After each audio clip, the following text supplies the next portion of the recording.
市警觉高层风波不断，包括说黑道进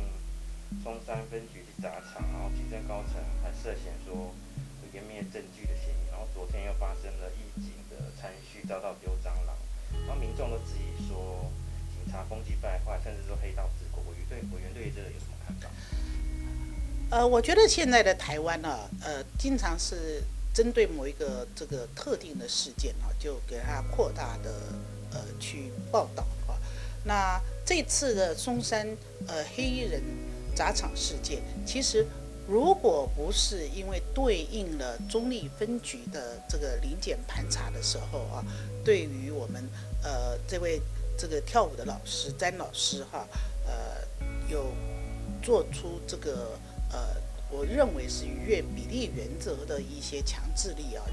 让人家觉得哇，你对善良老百姓好像非常的这个蛮横，不讲理，动辄就是实施什么大外割啊，或者上酒这个手铐脚镣。可是松山分局这黑衣人来砸了电脑，欺门打后进到派出所的，居然我们可以让他们这样大摇大摆的出去啊，然后没有以现行犯逮捕，这是人民的不满啊。所以这件事情跟昨天当然这种类似像什么所谓帮派分子啊，去餐厅啊去不管是丢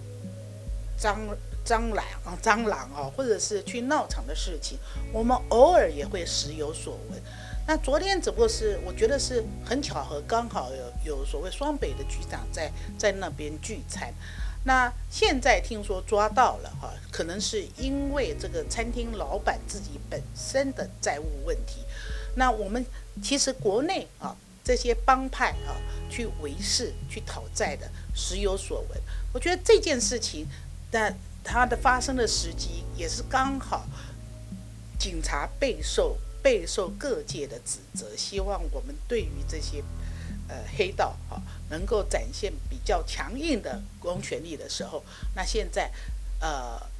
台北市应该是已经这个迅速侦破了哈。那重点是我们如何去扫黑啊？警察最重要的职责是希望除暴安良啊。我们是希望让坏人看到我们会害怕，而不是善良老百姓怕来跟警察接触哈。所以现在如何扭转这个颓势哈？对于这些帮派，我觉得就是利用这个契机，好好的去扫荡，然后我们才能够赢回人民的信任跟尊敬。就是说现在就像是防疫期间，委员这是说政府要大力扫黑。现在防疫期间正是因为防疫期间我们要知道，因为各国都在锁国因为疫情的关系都锁国，所以我们有很多黑帮黑道的。过去他可能可以到海外去发展事业，比如说像运毒的比如说像这个诈骗集团，但现在全部都鲨鱼返乡了那现在不扫黑，什么时候扫黑呢？